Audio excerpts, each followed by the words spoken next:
سلام، مرتضی طاهری هستم. میخوام باهاتون راجع به برگ صحبت بکنم امروز. برگ یک کلاس، یک فهم، یک تعامل و یک پروژه است که برای من شخصا شاید آخرین و قطعا مهمترین پروژه زندگیمه. توی این پروژه برگ که از نظر مکان اگه بهش نگاه بکنیم شاید مثل یک کلاس، یک سمینار، یک همایش، یک دوره همی بتونیم آنالیزش بکنیم واسه اینکه بهتر درکی ازش داشته باشیم. قرار ما ایرانی ها، ما فرزندان ایران، هر کسی که عاشق ایرانه، یاد بگیریم، با هم حرف بزنیم، به فهم مشترکی از همدیگه برسیم، بحث کردن رو تمرین بکنیم و در نهایت همونطور که گفتم قراره بتونیم تو مسیری قرار بگیریم که به یک فهم مشترک از همدیگه برسیم. باید تمرین بکنیم، یاد بگیریم بحث کردن رو، عقاید مختلف یا عقایدی که بهش اعتقادی نداریم، حتی ممکنه شخصا در تضاد با ما ایدئولوژی و تفکرم باشیم، این عقاید رو یاد بگیریم، تحمل بکنیم، بشنویم، نظرات خودمون رو بگیم، فکر کنیم، بیاندیشیم به بحث هایی که با هم میکنیم، مسائلی که مطرح میشه و بتونیم به بهترین نتیجه برسیم. علت این که تصمیم گرفتم این پروژه رو به عنوان مهمترین پروژه زندگیم یا شاید آخرین پروژه زندگیم انجام بدم این هستش که هم خودم و فرزند ایران میدونم، هم از نظر فراز و فرودها و شناخت مسائل اجتماعی خودم رو در حدی میدونم که اعتقاد دارم با شناختی که از خودم دارم میتونم این کار رو به یه نتیجه خوب برسونم. حداقلش اینه که وظیفه خودم رو به عنوان معلم درست انجام داده باشم. من در ایران از سن 23-4 سالگی شرکت ها و مؤسسات خودم رو داشتم. وقتی که به کانادا اومدم دوباره از صفر شروع کردم. تو کانادا دوباره درس خوندم، سالها سخت کار کردم و تو کانادا هم تونستم با کمپانی های خوب، مدیرای موفق آشنا بشم و به سطح و پوزیشن مدیریت برسم. در عین حال اگر منو در شبکه‌های اجتماعی یا صفحات شخصی من، صفحات پلتفرم‌های اجتماعی خود من بررسی بکنین، میبینین که من همیشه خودم رو معلم میدونستم و واقعا اعتقاد دارم معلمم و این پروژه برگ یک کلاس و وظیفه معلمی منه. هرچند که اینجا قرار نیست من معلم باشم، من فقط برگ رو ایجاد کردم و ما قرار همه با هم در تعامل باشیم. ما همه قرار با هم درخت کهن ایران زمین رو دوباره سبز بکنیم و نیازه که یاد بگیریم که چه شکلی با هم میتونیم صحبت بکنیم و تبادل نظر بکنیم. من وقتی که این مسئله شهادت دختر عزیزمون مهسا امینی اتفاق افتاد، تقریبا یکی از کارهای مؤسسه رو خیلی تبلیغاتش و اینا رو، چون واقعا دلم نمیرفت، حالش رو نداشتم، حس خوبی نداشتم، نه خودم داشتم نه مخاطبای من که از کامیونیتی ایرانی بودن، سخت بود ارتباط مناسب برقرار کردن و یه خورده من اون کار رو تقریبا بستم، شاتداونش کردم و شروع کردم به ابراز نظرات خودم. مخالف بودم با تصمیمایی که تو سطح عالی در حاکمیت جمهوری اسلامی ایران گرفته میشد در رابطه با تحمیل حجاب اجباری.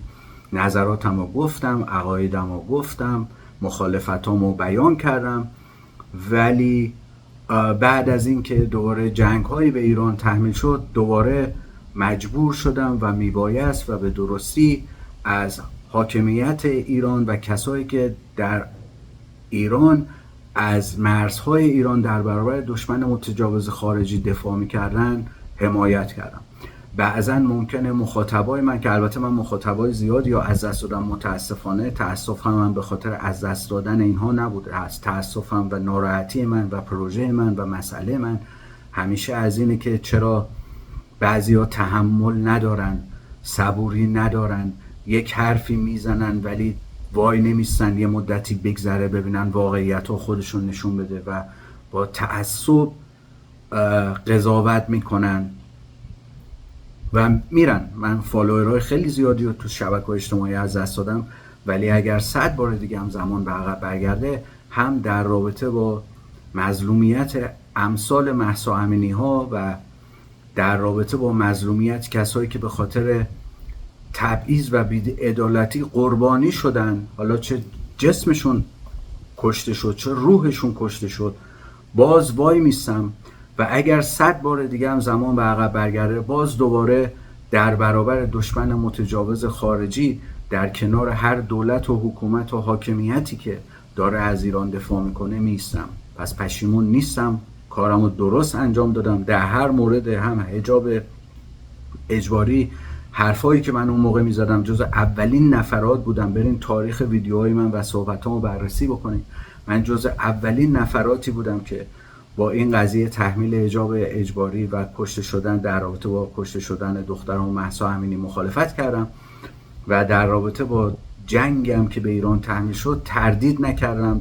ترور فرماندهان ایرانی تردید نکردم که حتی اگر به هر ترتیبی و به هر دلیلی ما ملت ایران، خودم شخصا با هر کدوم از این مسئولان نظام مشکل داریم، این مشکل منه با اونا و ما به عنوان ملت ایران توانایی فهم، درک، شعور و قدرتشو داریم مسائل خودمون رو برطرف بکنیم. اگه لازم اصلاحاتی بکنیم، اگه لازم مخالفتی بکنیم، چیزی رو تغییر بدیم، از خودمون برمیاد. نیاز به دشمن متجاوز خارجی، اون هم بدترین نوعش، نداریم. این باور منه.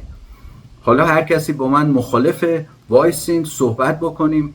ما علم داریم، آگاهی داریم، سواد داریم. من میدونم که اگه من خودم رو به قول امیر تتلو پاره هم بکنم، تیکه تیکه هم بکنم، باز یه عده با من مخالفن. حالا یا فهمشون نمیرسه یا اصلا تعصب دارن، نمیخوان به واقعیت ها فکر بکنن، یا اینکه منافعی براشون مطرحه. ولی بحث من این نیست که شما با من مخالف باشی یا مخالف نباشی. بحث من اینه که ما به عنوان ملت ایران لازم یاد بگیریم با هم تبادل نظر داشته باشیم و به یک فهم مشترکی برسیم. هیچ چیزی، هیچ قدرت نظامی، هیچ نیرویی الا اتحاد ما مردم ایران ما رو در برابر دشمنامون ایمن نمیکنه. من معتقدم خیلی از کسایی که حتی با حکومت مخالفت کردن، اینها به نوعی بر اساس سهلنگاری یا عمدی در تصمیمات حاکمیتی بوده یا سهلنگاری در تصمیمات حاکمیتی بوده، اینها به یه سمت دیگه کشیده و جذب شدن و در یه گردابی فرو رفتن که نیاز به کمک دارن. من معتقد به یک آشتی ملی هم. این پروژه مهم منه. من ممکنه جونمو و چیزهای عزیزتر از جونمو تو این راه بذارم، ولی معتقدم که خیلی از کسایی که تو این تله افتادن به خاطر تعصبات یا به خاطر عدم حمایت یا دید درست از سمت برخی مسئولین در حاکمیت جمهوری اسلامی ایران تو همون ورطه همچنان گرفتارن، در حالی که اینا نیاز دارن دست یاری و اتحاد به سوی اینا دراز بشه. هرچند در نهایت معتقدم، ایمان دارم به این مسئله که هیچ اشکالی، هیچ مخالفتی، هیچ انتقادی با حاکمیت جمهوری اسلامی ایران دلیل نمیشه که کسی به خودش اجازه بده پرچم دشمن متجاوز خارجی و حالا متاسفانه اینها از نوع خبیث‌ترینش رو انتخاب کردن و به اون پناه بردن که اون بخواد برای ما، برای ملت بزرگ و شریف و با تاریخ و با تمدن ایران و هوشمند و تحصیل کرده ایران سعادت بیاره. خودمون بلدیم چیکار بکنیم. ما کافی خودمون با هم به یه فهم مشترک برسیم. ما ضعیفیم، مظلومیم، ولی اگر اتحاد داشته باشیم هیچ نیرویی نمیتونه در برابر ما مقاومت بکنه. ما نیاز داریم هم با تحجر، حماقت، فساد، خیانت که در حاکمیت جمهوری اسلامی به ضرر ملت شریف و کبیر ایران اعمال میشه مبارزه بکنیم و هم نیاز داریم با دشمن متجاوز خارجی مبارزه بکنیم. در رابطه با مسائلی ما باید از فرهنگ، قلم، شعور، اندیشه و تبادل نظرمون بهره برداری کنیم. ما آدم کش نیستیم، ما جنایتکار نیستیم. سلاح ما فرهنگمونه، دانشمونه، سوادمونه، اندیشمونه. تمام تکنولوژی دنیا و مردم دنیا به یاری ما میان. اگر ما بخوایم کشور زیباتری بسازیم، کمک بکنیم بعد از اینکه کشور خودمون رو راه بردیم الگویی بشیم، الگوی مناسبی برای اینکه دنیای زیباتری بسازیم. پس این کار و این پروژه رو من به تنهایی نمیتونم پیش ببرم. تو این مسیر من به یاری و حمایت شما نیاز دارم. خواهش میکنم حضور پیدا کنین. اگه نیاز دارین یا فکر میکنین کار اینطوری پیش میره، به من فحش بدین، توهین بکنین. من تسلیمم، جواب نمیدم به خیلی از فحش‌ها و توهین‌های شما. خیالتون راحت باشه، چون این جنگ و تمرینیه که من با خودم دارم میکنم.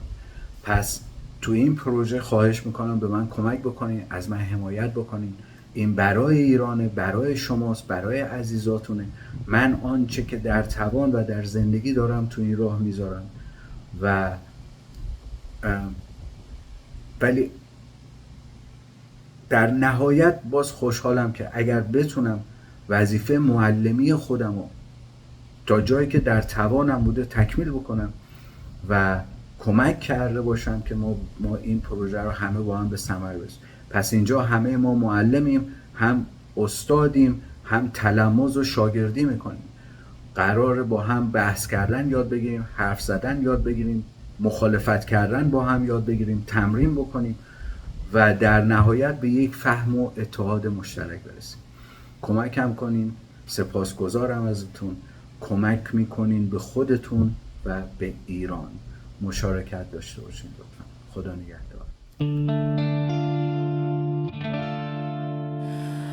من آن برگم که در کشاکش سختی ها و زمستان تلخ روزگار خود را بر درخت کهن ایران زمین آویخته نگاه داشته و با رسیدن بهار و رویدن توان مأموریتم پایان می‌یابد.